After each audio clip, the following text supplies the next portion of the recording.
Então, qual é essa ferramenta que a gente utiliza hoje? Eu vou trazer ela, vou mostrar, e eu quero que vocês... Eu vou ter que falar aqui, porque essa oficina e as demais vão ficar gravadas, vão ficar lá no site da Proplan, e eu achei interessante trazer exatamente como você deve preencher, porque pode ser que um fiscal, alguém que nunca teve nenhuma vivência com a fiscalização de contratos, possa utilizar essa oficina como base ali, pelo menos para conhecimentos gerais, tá? Vai ser importante saber preencher a planilha na hora de fazer a elaboração do contrato, do planejamento de contratos.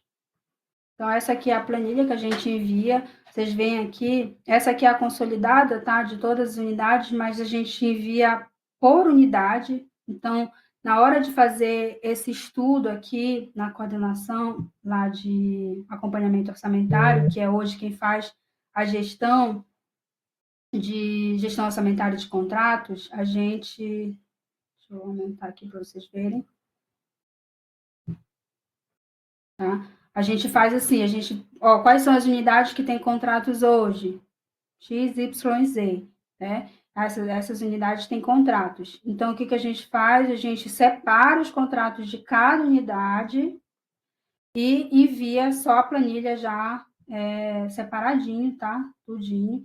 E a gente dá oportunidade também para informar se existe alguma pretensão de ter algum novo contrato, né? Porque, às vezes, por exemplo, já tinha um contrato ali, abri aqui a Arne, a Propit, já tinha um contrato dessa ferramenta Student, mas a gente dá essa possibilidade de colocar outras solicitações, outros novos contratos. Obviamente que nem sempre eles são atendidos, porque vai depender da prioridade, já vou falar dessas diretrizes aí, tá? Então, aqui hoje nós temos várias unidades que têm contratos, tem Arne Propit, Biblioteca, Cerimonial, CETIC, CCC e Sinfra são os que têm mais contratos hoje. Então, tem BF Fazenda, tem contratos PROAD, PROGEP, enfim, tem vários contratos, né? E o que tem aqui nessa planilha que você precisa preencher? Essa categoria do PGO, não sei se vocês lembram, que acho que a Renata falou e a Ingrid também, que o nosso PGO hoje ele é dividido, principalmente internamente, isso ainda não está tão disseminado, eu acho que isso vai começar a ser disseminado cada vez mais no âmbito da universidade, é que a gente fez uma categorização do PGO, então existe aquelas classificações lá, que é apoio, contratos, pessoal, TEDs, enfim, são as classificações, é como se fosse a maior parte do orçamento. Aí tem as categorias, eu acho que foi a Renata até que ela citou que tem tantas categorias, tem tantas subcategorias. Para contratos especificamente, a gente dividiu essas categorias em 4, são os contratos fixos, contratos de despesa fixa, os contratos de despesa fixa e variável, contratos de despesas variáveis e os novos contratos. Então, lá no PGO, provavelmente vocês vão ver essa divisão, e dentro dessa divisão, daqui a pouco eu vou mostrar para vocês o PGO aprovado, cada um dos contratos, e aí a gente chama esses contratos de subcategoria do PGO, né? Então, isso foi muito criado ali no âmbito da Diplan, para a gente conseguir falar dessas coisas, mas eu vejo que está cada vez mais sendo disseminado, né? Para a gente conseguir falar dessas categorias previstas no PGO. Isso é muito bom para a convergência entre execução e planejamento, que é algo que a gente ainda está trabalhando para melhorar cada vez mais, tá? Então, o objeto sintético aqui seria, na verdade, a subcategoria do PGO, a unidade responsável, que é a unidade que demanda, os contratos com PI duplicado. Por que isso aqui?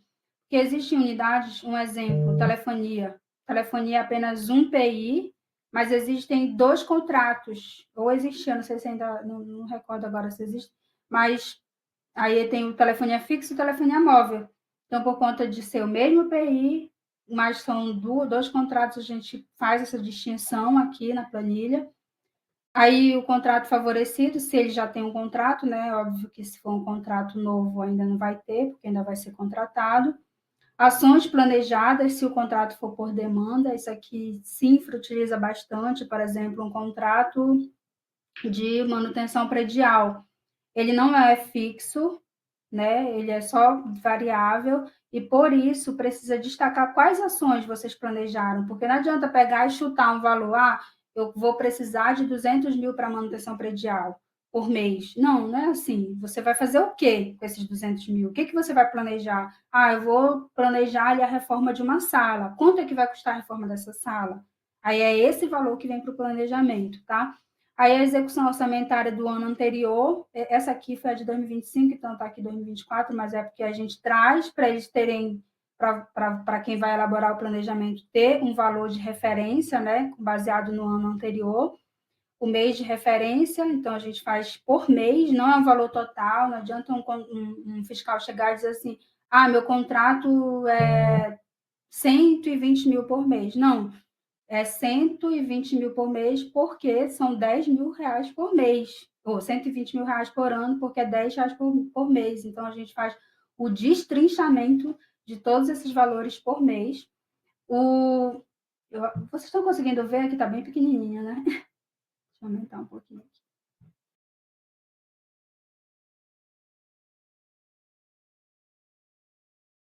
O valor do contrato previsto para 2025, né? Parcela, no caso aqui, por mês também.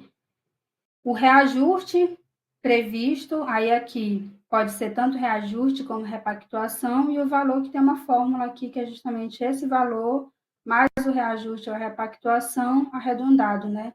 Por que a gente fala arredondado? Eu lembro que, se eu não me engano, em 2019, 2020, o valor aprovado de contratos no PGO tinha centavos. E eu sempre fui a chata, né, com esse negócio de centavos, assim. Então, eu ficava pegando no pé de todo mundo para contar os centavos, porque eu queria que batesse exatamente os centavos na hora de fechar o valor do PGO, o pessoal me pegava no meu pé, mas aí depois disso a gente determinou que o valor do contrato vai ser arredondado para facilitar até os cálculos.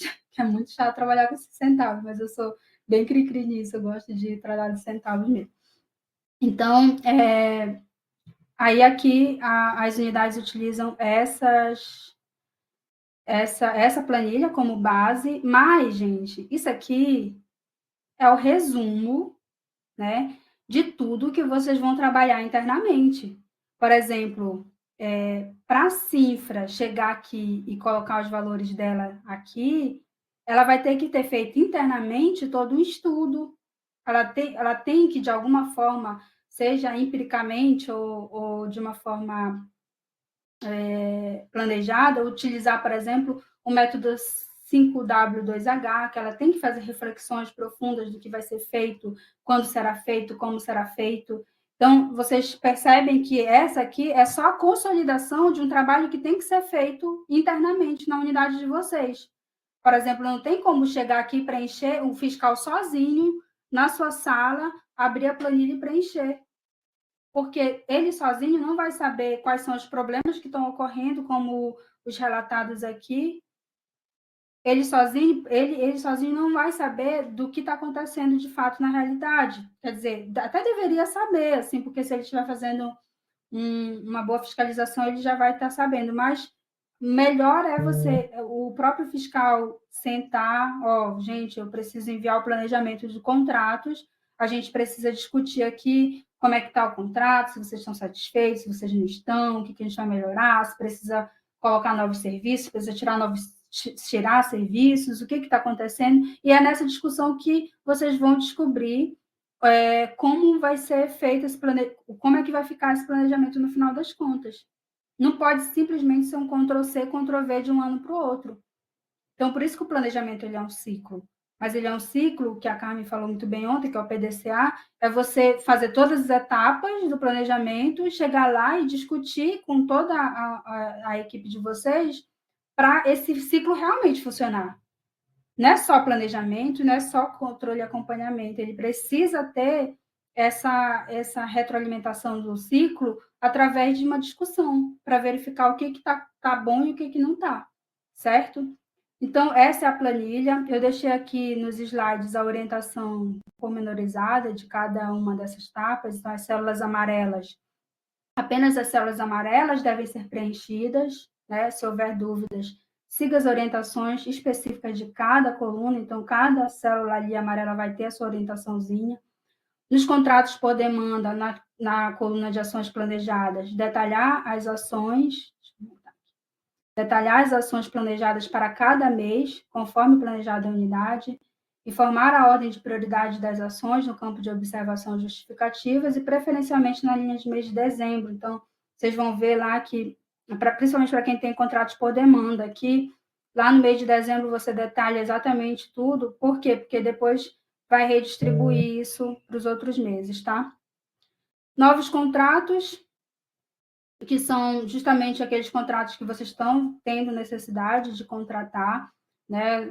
Lembrar de preencher todos os campos com as informações de novas contratações. Essas demandas serão avaliadas quanto à viabilidade de disponibilidade orçamentária. E lembre-se, né, que todos os novos contratos devem continuar no PAC. Eu acho que eu escrevi errado, não é PAC, porque na hora eu escrevi rápido, mas é lá no plano de contratações, que é lá com a PROAD. Esse fluxo também eu não sei exatamente como ele é, mas é importante que conste lá no fluxo do planejamento da instituição, tá? Naquela coluna de execução orçamentária e financeira, vem os dados da execução de como foi o contrato do ano anterior, exatamente como foi, como aconteceu, né? Os valores da coluna já estão preenchidos. Então, olha o trabalho que é feito com excelência, gente. Quando a gente faz esse trabalho, a gente separa por unidade e a gente tem o cuidado de preencher como foi a execução do ano anterior daquele contrato por mês. Isso dá um trabalho porque isso é manual.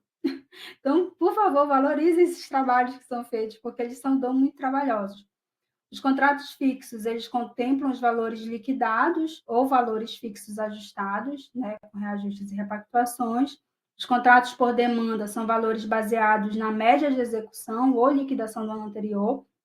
Então, vocês vão ver lá que o contrato, quando ele é por demanda, como fica muito picado, às vezes, tipo assim, no mês de janeiro veio 2.000, no mês de março veio 200.000, sabe? Dependendo do tipo de contrato aqui. Então, assim, às vezes é muito discrepante esse valor de demandas e, por conta disso, a gente faz a média, soma tudo, divide por 12 para preencher lá, tá? Contratos iniciados no segundo semestre, né? Os valores refletem o replanejamento realizado pela unidade. Aí tem a coluna de reajustes e repactuações, que aqui você traz o valor estimado do reajuste ou repactuação conforme contrato. E aí eu falo estimado, relembro lá que eu falei que essa estimativa ela é feita baseada ou em índices previstos no mercado, ali as projeções de mercado, ou em história, ou com base no histórico, né?